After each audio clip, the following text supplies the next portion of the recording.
That Christmas changed everything in my life. I'm Gretchen Murray, 25 years old, standing in our Springfield, Missouri living room, watching my younger brother unwrap a set of keys to a shiny Dodge Avenger. My parents beamed, their voices dripping with pride. "You deserve the world." My gift. A $10 gift card to a local store handed over with a smirk, and the words, "You don't deserve more than this." I forced a smile, my heart pounding, and leaned in close. "Hope you still think that," I said, voice steady, "when you lose what I've been covering." That night, I packed a bag, walked out, and didn't look back. 5 days later, my phone buzzed with their tearful voicemails begging me to return. I answered once, my tone ice cold. "Now who doesn't deserve more? Want to know how it all unraveled?" Stick around, the truth will hit hard. Have you ever felt pushed aside by family? Drop your story in the comments and hit that subscribe button to follow my journey. To understand why I walked away, you need to know what my family was like. I'm app developer scraping by in Springfield, Missouri. For years, I'd been the one keeping my family afloat, financially funneling money their way without a second thought. It wasn't just a duty, it was what I did to keep us together. We lived in a modest rental house, the kind with creaky floors and a mailbox that barely closed. My younger brother Logan, at 22, was the golden child. He'd get the latest smartphone or a sleek laptop, unwrapping them with a grin, while my parents clapped like he'd won a Nobel Prize. I'd get a nod, maybe a keep it up, but never the spotlight. My parents always had their eyes on Logan. Dad would boast about his potential, how he was destined for greatness, while Mom fussed over his every need, ironing his shirts like he was headed to the White House. Meanwhile, my contributions were invisible. I'd pour my freelance earnings into their hands only to hear, "Can you chip in a bit more?" No thank you, no acknowledgement, just expectations. It stung, but I swallowed it, thinking that's what family does. Then there was Grandpa Harold Murray, a retired engineer who lived a few blocks away in a small house cluttered with old radios and circuit boards. He'd invite me over, pour me coffee, and listen as I vented about my latest coding project or the stress of juggling bills. "You're doing great. Don't let them get to you," he'd say, his voice. Steady eyes sharp behind his glasses. He'd tell stories of his days fixing machines, how he built a life from scratch, and how I reminded him of that grit. Unlike my parents, he saw me not just what I could give. Logan, though, soaked up the praise like it was oxygen. He'd strut around showing off his new gadgets, never questioning why they came so easily. I didn't hate him for it. He was just a kid caught in their orbit. But every time Dad raved about Logan's big future or Mom slipped him extra cash for gas, it was a quiet jab at me. I'd sit at the dinner table picking at my food while they planned Logan's next big thing. My role. The silent bank, always open, never celebrated. Grandpa noticed. He'd pull me aside after those dinners away from the chatter and say, "You don't need their approval to shine." His words stuck like a lifeline I didn't know I needed. He'd show me his latest project, a busted radio he was rewiring, and talk about resilience, how you fix what's broken by focusing on what matters. I'd leave his place feeling lighter, like I could keep going despite the weight of their indifference. But the pattern never changed. My parents' demands grew, their gratitude shrank. They'd call me responsible in a way that felt like a leash, not a compliment. Logan kept racking up gifts, oblivious to the cost I was paying. I started wondering how long I could keep this up, pouring myself into a family that barely saw me. Grandpa's encouragement kept me grounded, but even he couldn't erase the growing ache. I was holding up their world, yet I was the one fading into the background. It wasn't just about money, it was about respect, or the lack of it. I'd stay up late coding apps for clients, pushing through deadlines to keep the cash flowing. My parents didn't ask how I managed. They just expected more. Logan didn't notice either. He was too busy posting about his latest tech haul online. Grandpa was the only one who'd check in, leaving voicemails to ask about my day or share a tip about debugging code. "You're building something real," he'd say. Don't let them make you feel small. That's what my family was like, a machine that ran on my effort but never fueled me back. I didn't know how much longer I could take it or what it would take to break free. But something was coming, a moment that would force me to choose between their expectations and my own worth. Looking back, I see it clearly now. My family thought they had me figured out, but the Christmas morning, everything fell apart. The living room buzzed with anticipation as my family gathered around the tree, its lights casting a warm glow. I stood in the corner, arms crossed, watching my younger brother Logan rip through wrapping paper. He pulled out a set of car keys, his eyes widening. "A Dodge Avenger," he shouted, leaping up. Dad clapped him on the back, grinning wide. "You deserve the world," Mom said, pulling him into a hug. Their voices were thick with pride, as if Logan had just conquered a mountain. I waited, expecting something, anything to match that energy. Instead, Mom tossed me a small envelope. Inside was a $10 gift card to a local hardware store. "You don't deserve more than this," she said, her tone sharp, almost daring me to argue. I felt the air leave the room. My pulse raced, but I didn't flinch. Instead, I locked eyes with her, a smile curling my lips. "Hope you still think that," I said, my voice low and steady, "when you lose what I've been covering."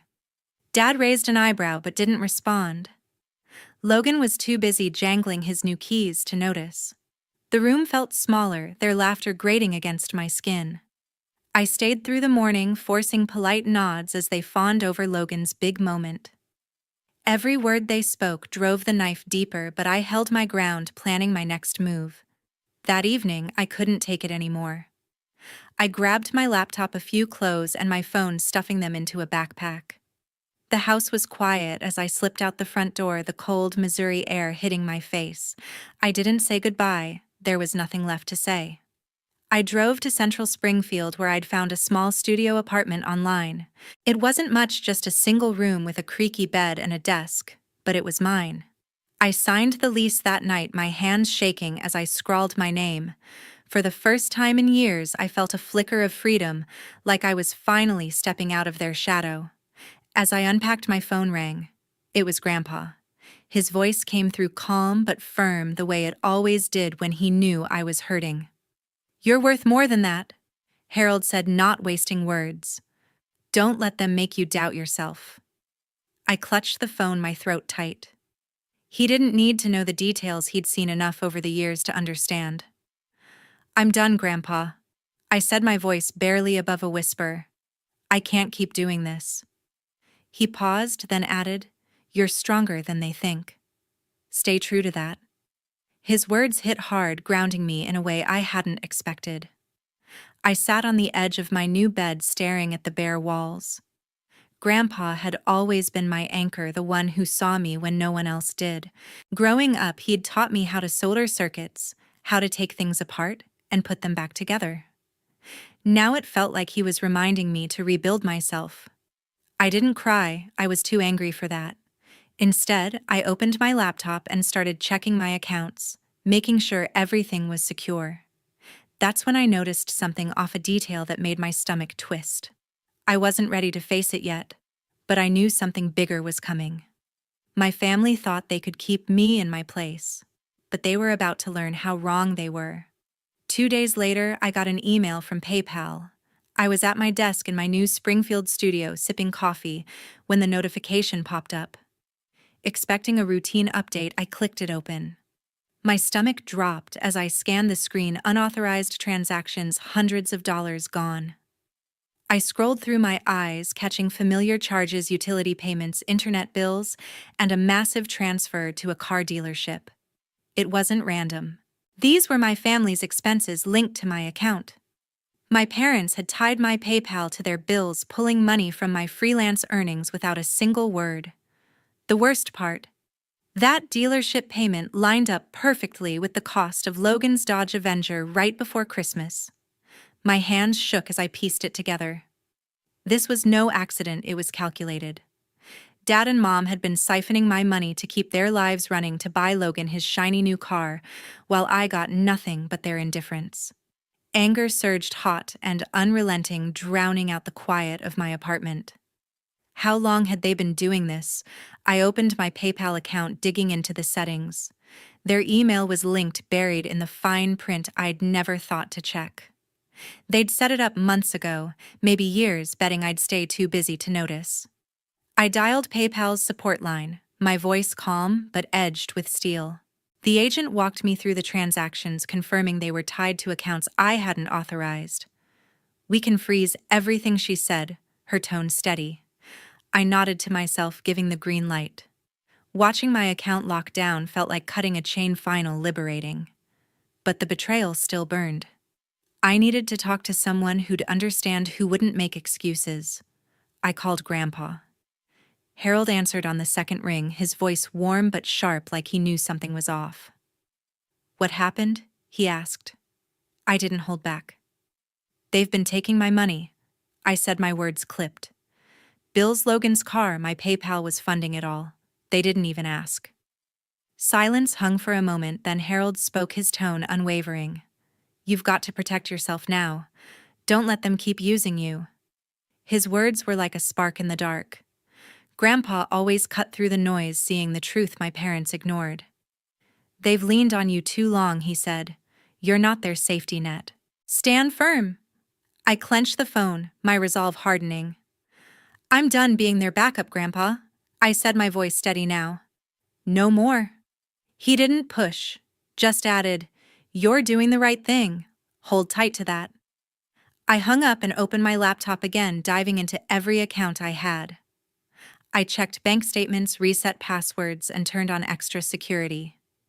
Each step felt like reclaiming ground I didn't know I'd lost. Logan probably didn't even realize what his car cost me. He was just riding the wave of their favoritism. But Dad and Mom, they knew exactly what they were doing, treating my work like their personal fund. The anger didn't fade, but it was shifting, channeling into something stronger. This wasn't just about dollars and cents. It was about boundaries they'd never respected. I'd spent years keeping them afloat, thinking it was my duty. Now I saw it for what it was. Manipulation, plain and simple. I considered confronting them, demanding an explanation, but held back. They'd just deflect, like always, with guilt trips or empty apologies. Grandpa's advice stayed with me. Protect yourself. I wasn't sure how I'd face them next, but I knew I couldn't let this pass. They thought they could keep me under their thumb, but I was ready to prove them wrong. 5 days later, they called me in tears. I was hunched over my laptop in my Springfield studio, tweaking a coding project, when my phone buzzed. Dad's name glowed on the screen, his voice breaking as he spoke. "We're in a bad place," he said, no preamble, just raw urgency. "The bills are stacking up. We need you to step up again." I set my pen down, a sharp smile creeping across my face. After everything I'd found out, he thought I'd just hand over more cash. I kept my tone level, slicing through his plea. "You mean you need my money again? Like you took, without my okay?" A heavy pause settled on the line, charged with unease. "What are you getting at?" he asked, his voice tightening. I didn't flinch. "I saw the PayPal account, Dad. You and Mom drained it for your bills for Logan's car. Without asking me." My words landed hard, clear and unflinching. "Now who doesn't deserve more?" He faltered, then pushed back.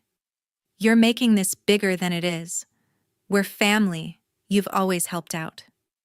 His tone turned sharp, accusing.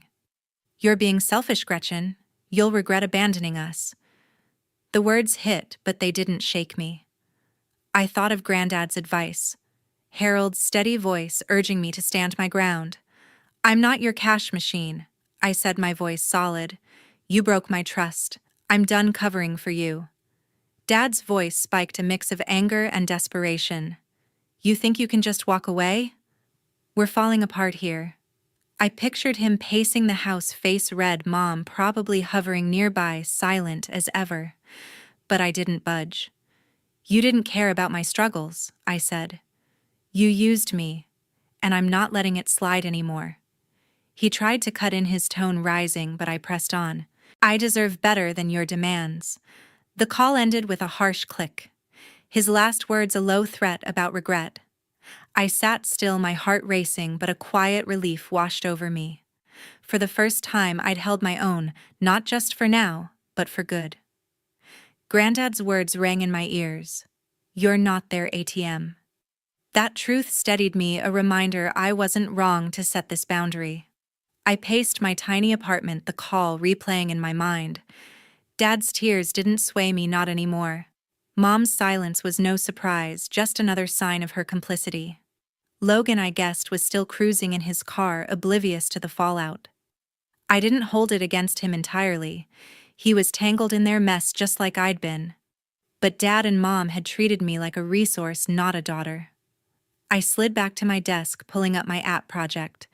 Coding had always been my safe space where I could shape something that was mine alone. Now it felt like a cornerstone for a new start. Harold's lessons about fixing old radios came to mind: strip away the broken parts, keep what works. That's what I was doing, shedding the weight of their expectations.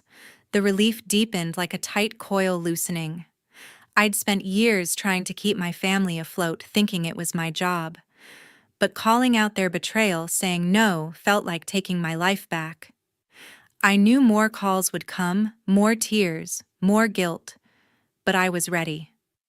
They couldn't drag me back into their cycle. I'd drawn my line, and I was holding it firm. 2 weeks later, I decided to let everyone know the truth. I was done carrying the weight of my family's secrets. Sitting in my Springfield studio, I opened my laptop and pulled up the evidence screenshots of PayPal emails, transaction records, and bills tied to my account. I needed someone I could trust, someone who'd understand. That's when I thought of Deanna Sullivan, my best friend who worked at the local coffee shop The Daily Grind. She'd always had my back, never hesitating to call out nonsense when she saw it. I met Deanna at the shop during her break, the air thick with the scent of roasted beans. I slid my phone across the table, showing her the screenshots. They used my money, I said, my voice low but steady. For their bills for Logan's car, all without asking. Deanna's eyes widened as she scrolled through the evidence, her jaw tightening.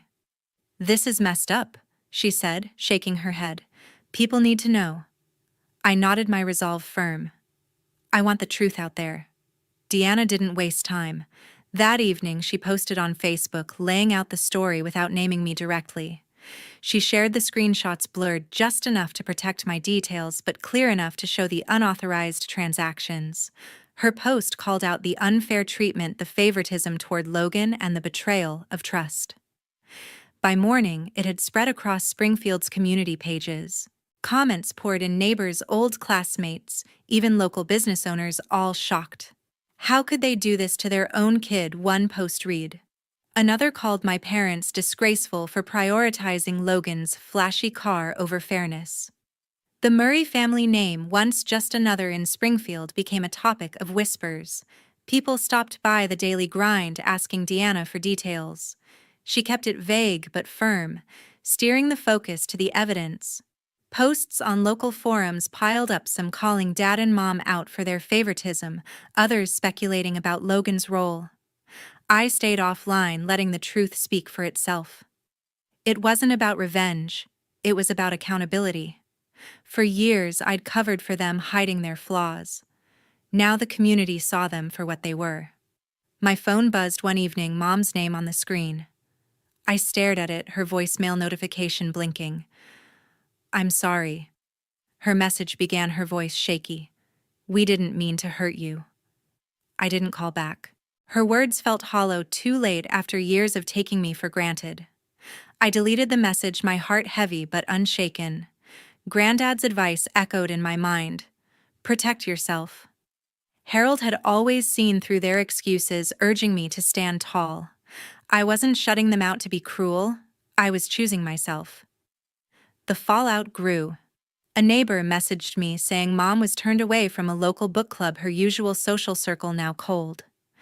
Dad's hardware store got fewer customers, people whispering about the Murray mess. Logan, I heard, kept a low profile, his car rarely seen around town. The community's judgment was swift, their disapproval clear in every sidelong glance.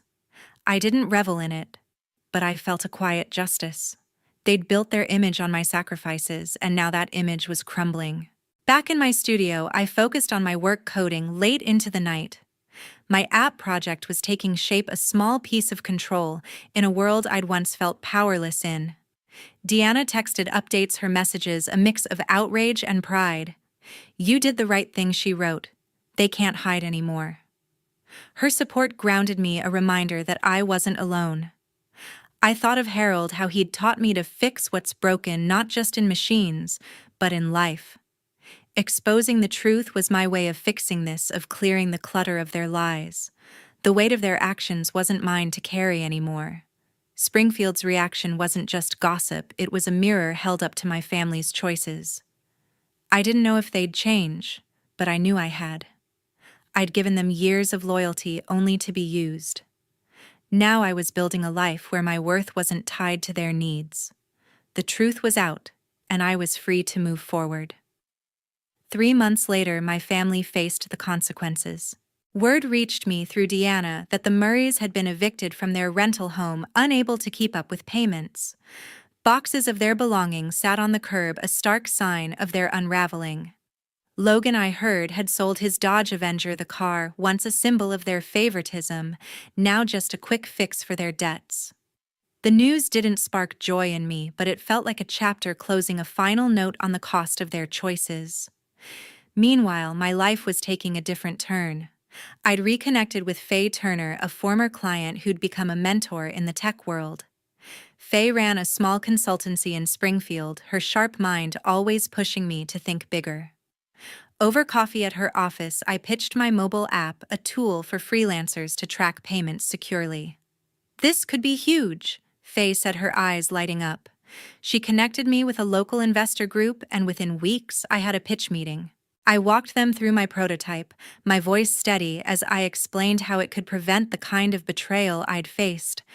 They were sold, offering seed funding to kickstart my venture. With the investment, I leased a larger apartment in downtown Springfield, a bright space with tall windows and room for a proper workspace. I hired a small team, 2 developers and a designer, who shared my drive. We worked late, fueled by takeout and ambition, turning my idea into reality. Every line of code felt like a step toward something unbreakable, something mine. The app was gaining traction, with beta users praising its simplicity. For the first time, I felt free, not just from my family's shadow, but from the weight of their expectations. My phone buzzed often with calls from Dad and Mom. Their voicemails piled up, each one a mix of pleas and excuses. "We're trying to fix things," Dad said in one, his voice heavy. Mom's messages were softer, promising change. I didn't respond. Their words couldn't erase years of taking me for granted. Granddad's advice stayed with me, Harold's voice calm and certain, reminding me of my worth. "You're more than what they need you to be," he'd said. I clung to that, letting it guide my choice to keep my distance. Springfield's community hadn't forgotten. The Murrays were rarely seen at local events, their name now tied to whispers of unfairness. Dad's hardware store was struggling, its shelves half empty as customers turned elsewhere. Logan, I learned, had taken a job at a warehouse, his days of cruising in his car long gone. I didn't wish them harm, but I couldn't ignore the justice in their downfall. They'd leaned on me for too long, assuming I'd always be there to prop them up. My startup became my focus, a world where I set the rules. Faye stopped by our office one day, her smile wide as she tested the app's latest build. "You're building something real," she said, her voice full of pride. Her encouragement echoed Granddad's belief in me, a reminder that I'd earned this success. I thought of Harold often, his lessons about fixing what's broken, shaping how I approached challenges. My team and I tackled bugs and deadlines, each hurdle a chance to prove I could stand on my own. Living in my new apartment, I felt a lightness I hadn't known before. The city's hum outside my window was a backdrop to my new life, one where I wasn't defined by my family's demands. I'd spent years carrying their burdens, thinking it was my role. Now I was building something that mattered, surrounded by people who valued my vision. Dad and Mom's calls kept coming, but I let them go to voicemail, their voices fading into the background. I wasn't running from them, I was walking towards something better. My app's launch was weeks away, and the buzz was growing. Investors wanted updates. Users were signing up for the waitlist, and my team was ready to deliver. I stood in my office watching Springfield's skyline and felt a quiet strength. I'd face their betrayal, expose their truth, and come out stronger. Granddad's words were my anchor. My worth wasn't tied to their needs. I was free to build, to grow, to be me. 6 months later, I ran into Logan at a tech conference. The Springfield Convention Center hummed with activity coders and founders weaving through packed aisles. I was there to pitch my startup, my name tag clipped neatly to my jacket. Logan stepped out from a crowd near a demo booth, his face-drawn eyes uncertain. "Gretchen," he said, voice barely audible over the chatter. "Can we talk?" I gave a short nod, moving to a quieter corner, my guard up but open to hear him out. He fidgeted, staring at the floor. "I'm sorry, sis," he said, his words stumbling. "Things are bad at home. Mom and Dad are barely holding on. They want you back." "I do too." His voice carried a fragile hope, a plea for things to go back to how they were. I steadied myself, keeping my response even. "I've forgiven you, Logan," I said. "But I'm not returning. I can't be part of that life anymore." His face fell, but my resolve held firm. I'd carried their burdens too long to step back now. Logan gave a slow nod, his gaze still low. "I understand," he murmured, then turned, blending back into the sea of attendees. Watching him leave, I felt a twinge of sorrow, but a stronger sense of calm. Forgiving him didn't mean rebuilding bridges. It meant freeing myself from their hold. I shifted my focus back to the conference, ready to network, to keep building the life I'd chosen. Wandering through the exhibits, I caught sight of a familiar figure, Granddad. Harold stood near a workshop on emerging tech, his posture straight despite his age. Seeing him here was unexpected, a spark of warmth in the busy hall. I walked over and his eyes lit up. "You did the right thing, Gretchen," he said, his tone steady and sure. "Live for yourself." His words anchored me, a reminder of the strength I'd found in choosing my own path. I hugged him tightly, my heart full. Granddad had always been my guide, his clarity cutting through the chaos of my family's expectations. We found a quiet spot to talk, sharing coffee as I updated him on my startup's growth. "You're making your mark," he said, his smile proud. I thought of everything, uncovering their betrayal, standing my ground, letting the truth reshape my future. Granddad's presence felt like a seal on that journey. The lesson I'd carved out wasn't just about walking away. It was about knowing my value didn't depend on my family's approval or their reliance on me. It came from standing tall, from protecting myself when they tried to pull me under. Every choice, securing my finances, sharing the truth, growing my startup, had been a step toward that realization. I wasn't just moving on, I was living fully, unburdened by their demands. My startup was thriving. The app had thousands of users, and my team was expanding, our office alive with new ideas. Springfield had become my true home, not because of family ties, but because of the life I'd built. My apartment's wide windows framed the city's glow, a constant reminder of my independence. Dad and Mom's calls still came, their voicemails unanswered. I held no anger, but I owed them nothing. Their struggles were theirs to face. Logan's apology had been a fleeting moment, a gesture I could acknowledge, but not embrace. I'd found my strength in people like Granddad, Faye, and Deanna, who saw me for who I was, not what I could offer. As the conference wrapped up, I stood at a networking reception pitching to a new collaborator. My voice was clear, my confidence earned. Harold's words echoed, "Live for yourself." That was my truth, forged through every stand I'd taken. My worth was mine, built on courage, not their validation. I left the conference center, the night air crisp, my steps light, with the certainty of my place in the world.